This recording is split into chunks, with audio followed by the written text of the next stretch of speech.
어린 자녀와 함께 축구를 하고 계신가요? 농구장에서 축구를 하셔야 합니다. 그 이유, 지금부터 설명드리겠습니다. 공은 사람보다 빠르다. 축구를 하면 누구나 하는 말입니다. 하지만 초등학교 1학년 선수들에게 공은 사람보다 느릴 수도 있습니다. 바로 잔디구장에서는요. 한국은 잔디구장이 매우 드뭅니다.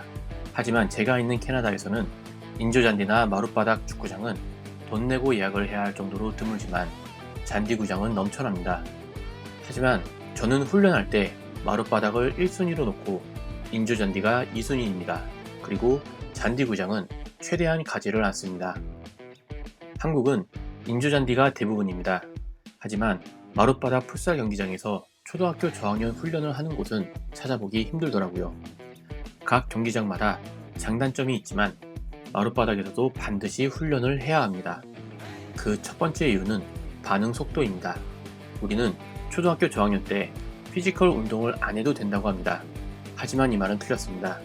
정확히는 근육을 키우는 운동은 필요 없고 신체 능력, 반응 속도, 근육과 신경의 연결 등을 발달시키는 피지컬 운동은 반드시 필요합니다.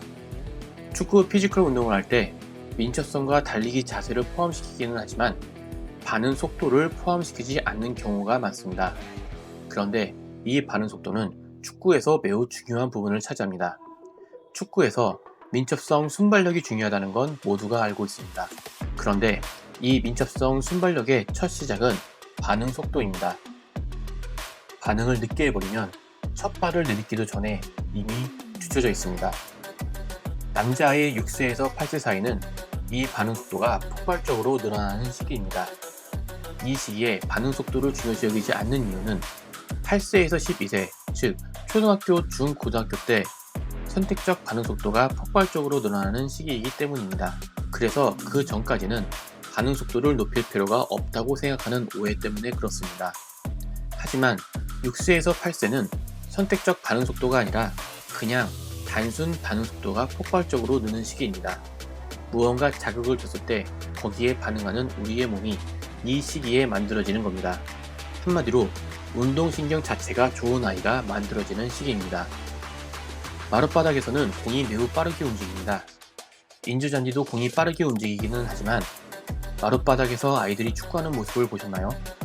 작은 터치에도 공은 쉽게 움직이고 공이 선수에게 굴러올 때 속도가 거의 줄지 않습니다. 그래서 아이들은 더 빨리 반응해야 합니다. 영상에 나오고 있는 아이들은 영국 7, 8세 최고 레벨 아이들입니다. 우리나라로 치면 초등학교 1, 2학년입니다. 그리고 제 영상을 잠시 멈추고 유튜브에 초등학교 2학년 축구라고 치면 우리나라 초등학생들 영상이 나올 겁니다. 어떤 영상이든 보고 오시면 됩니다. 보고 오셨나요? 이 영상들은 시사하는 바가 참 많습니다.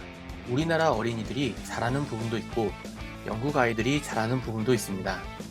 저는 영국의 아이들이 더 좋은 훈련을 받고 바른 길로 가고 있다고 생각하고 그 길을 추구합니다. 우리나라 여러 아카데미와 클럽들 또한 유럽식 방식을 지향하는데 아직 초등학교 저학년 팀이 이런 걸 강조하는 곳은 보지 못했습니다. 이제 아이들이 움직이는 속도를 집중해서 다시 한번 봐주시기 바랍니다. 반응 속도의 차이가 보이나요? 이 중요한 시기에 공이 잘 안 굴러가는 인조잔디에서 훈련을 하면 우린 그 속도에 길들여집니다. 이 반응 속도를 나중에 올리기 위해 축구팀과 학원에서 많은 훈련을 합니다. 색깔을 말하면 그 색깔의 콘으로 달려가는 훈련, 박스를 치면 달리는 훈련, 공 없이 공격수가 수비수를 따돌리는 훈련 등 수많은 반응 훈련을 합니다. 왜냐하면 반응 속도가 중요하다는 걸 모든 코치와 감독들도 당연히 알고 있기 때문입니다. 그런데 초등학교 1, 2학년 때 마룻바닥에서 축구를 하면 자연스럽게 이 반응 속도를 끌어올릴 수 있습니다. 부모가 아이들에게 만들어줘야 하는 환경은 이런 겁니다. 어떤 환경을 만들어줘야 우리 아이가 하는 노력이 더 많이 도움이 될지 궁금한 분들은 구독을 눌러주세요. 마룻바닥에서 축구를 해야 하는 두 번째 이유는 빠른 움직임입니다. 마룻바닥에서 드리블을 할 때 공이 더 빨리 움직입니다. 그래서 그 공의 속도를 맞추기 위해 몸을 더 빠르고 멀리 움직이게 됩니다. 자세는 그만큼 더 낮아져야 하고 사다리 훈련을 하지 않더라도 다리가 더 빨리 움직여집니다. 그래서 마룻바닥에서 훈련을 하다 인조잔디에서 훈련을 하면 볼 컨트롤이 쉬워집니다. 유튜브 2배속으로 듣다 1배속으로 들으면 훨씬 잘 들리는 것처럼 게임의 난이도가 갑자기 줄어듭니다. 혹시 제 유튜브도 2배속으로 듣고 계시다면 좋아요 한 번만 눌러주시면 감사하겠습니다. 이때 주의해야 할 부분도 있습니다. 처음 마룻바닥에서 훈련을 하면 반대로 갑자기 올라간 난이도 때문에 자세와 리듬감이 무너지는 경우가 있습니다. 이때는 코치가 박수를 쳐주면서 박자를 맞춰주고 몸을 빨리 움직여야 한다고 간단하게 설명을 해주는 게 도움이 됩니다. 그러면 아이들은 어느새 빠른 환경에 적응하게 됩니다. 세 번째 이유는 세밀한 터치입니다. 마룻바닥에서는 공을 살짝만 쳐도 공이 저만치 달아납니다. 드리블을 잘하던 친구들도 마룻바닥에서는 쉽지 않습니다. 그래서 아이들은 세밀하게 볼터치를 하게 됩니다. 특히 처음 마룻바닥에서 연습 경기를 하면 우당탕탕 싸움이 되는 경우가 더 많습니다. 이럴 때 아이들은 인사이드 아웃사이드 같이 조금의 실수에도 공이 멀리 나가는 움직임보다는 V컷, 락 크로케타, 롤 오버 같은 공을 몸 안에 가지고 컨트롤하는 기술들을 자연스럽게 더 사용합니다. 그리고 달려가면서 드리블을 할 때도 발이 공에 닿는 순간 발의 속도를 더 줄여 세밀하게 드리블할 수 있게 도와주고 드리블의 속도를 조절하는 데도 도움이 됩니다. 마룻바닥에서 처음 드리블을 할 때는 평소처럼 공을 밀거나 공을 치는 게 아니라 공에 발을 갖다 대는 연습부터 하시면 더 도움이 되실 겁니다. 이제 마룻바닥에서 훈련해야겠다는 생각이 드시나요? 이렇게 빠른 훈련 속에서 훈련을 하다 보면 눈을 들어 패스할 곳을 찾기가 쉽지 않습니다. 그래서 영상 속의 연구 가이드를 보면 패스를 거의 하지 않습니다. 코치들도 패스를 요구한 적이 없습니다. 패스를 충분히 할 수 있는 여유가 있어도 그냥 하지 않고 드리블을 합니다. 반면 우리나라의 아이들은 패스 플레이가 초등학교 2학년이라고는 믿기지 않을 정도로 좋습니다. 사람은 어리면 어릴수록 복잡한 일을 수행하는 능력은 떨어지고 단순한 능력 위주로 발달합니다. 드리블이 하나의 동작을 매우 잘 해야 하는 능력인데 반해 패스는 난이도는 낮지만 매우 복잡한 과정을 거쳐야 하는 동작입니다. 먼저 공을 찰 수 있는 곳에 놓아야 합니다. 주위를 살펴 패스할 곳을 찾아야 하고 중간에 뺏기지 않을지 확인을 한 후 패스의 세기를 정해야 합니다.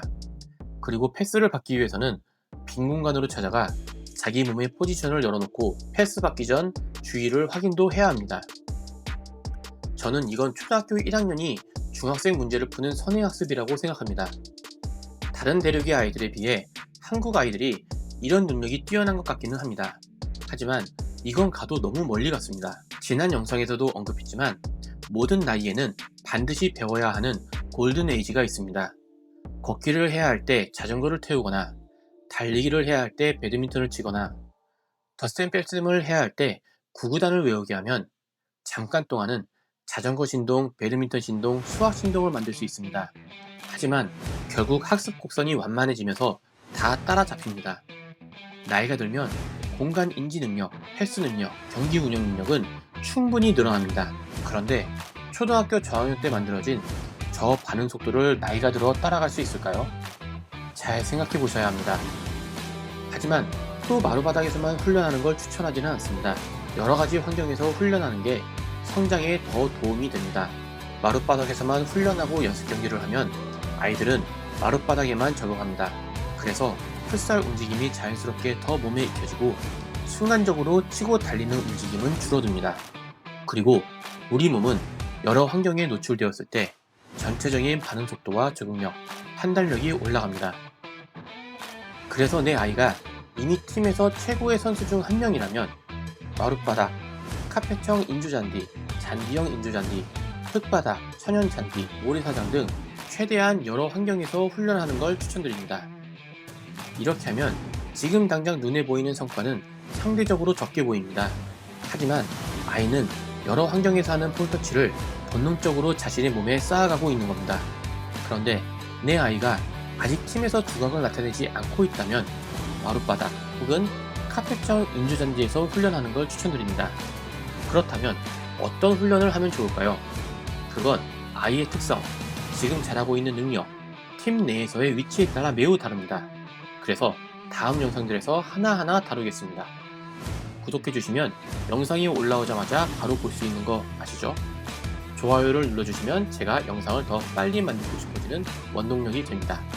댓글로 질문 주시면 그 내용도 최대한 빨리 만들겠습니다. 아이들과 함께 행복 축구하세요.